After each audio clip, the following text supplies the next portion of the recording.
পৃথিবীর নিজ অক্ষে আবর্তনের দিক হচ্ছে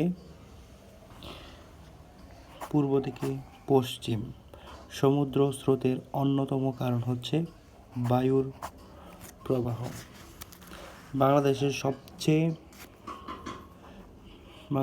সবচেয়ে গুরুত্বপূর্ণ খনিজ সম্পদ হচ্ছে গ্যাস সবচেয়ে বেশি। বাংলাদেশের তুলা চাষের জন্য সবচেয়ে উপযোগী জেলা হচ্ছে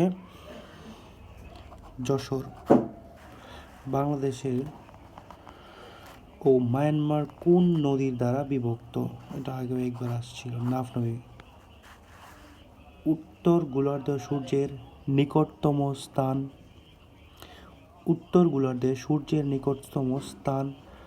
নিকটতম স্থানে অবস্থান করে কোন সময়ে? সেটা হচ্ছে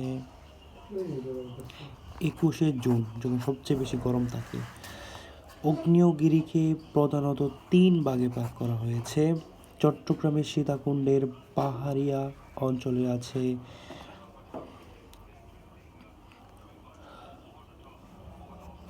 উষ্ণ প্রস্রবণ।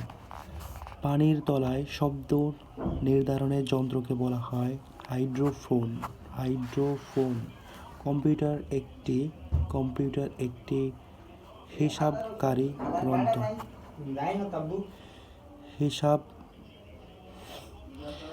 পরীক্ষণকারী যন্ত্র। সৌরকোষ ব্যবহৃত হয় ক্যাডমিয়াম। তারপর হচ্ছে আকুপাংচার হচ্ছে এক ধরনের চীনের দেশীয় পদ্ধতি। এটা হচ্ছে চীনের প্রাচীন চিকিৎসা পদ্ধতি। কোনটি সামাজিক পরিবর্তন উপাদান নয়?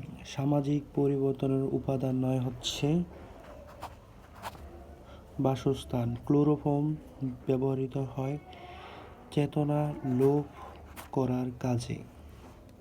লোপ করার কাজে ক্লোরোফর্ম ব্যবহার করা হয়।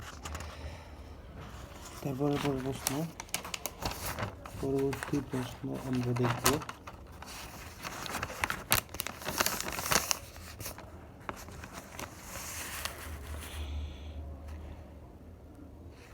পানিকে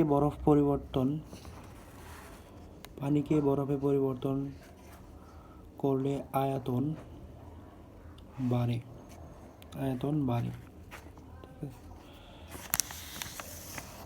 তার পরবর্তী প্রশ্ন হচ্ছে, কোন আরব দেশ বাংলাদেশের প্রথম স্বীকৃতি জানায়? ইরাক। মুক্তিযুদ্ধের গুরুত্বপূর্ণ অবদানের জন্য কতজনকে বীরোত্তম খেতাব প্রদান করা হয়েছে? 68 জনকে। বাংলাদেশের বিখ্যাত মণিপুরী নাচ কোন অঞ্চলের? মণিপুরী নাচ হচ্ছে সিলেটের। উত্তরা গণভবন কোথায় অবস্থিত? নাটোর। উত্তরা গণভবন নাটোরে অবস্থিত। তারপর হচ্ছে, কে লাহোরে উত্থাপন করেছিল? এরে বাংলা একে ফজলুল হক। উপমহাদেশে ঢাকা বিশ্ববিদ্যালয়ের প্রথম উপাচার্য কে? Sir F Rahman. বাংলা ভাষার ইতিবৃত্ত রচনা করেছেন মোহাম্মদ শহীদুল্লাহ। বিশ্বের সবচেয়ে প্রাচীন সভ্যতা কোথায় গড়ে উঠেছিল? মেসোপটেমিয়ায়।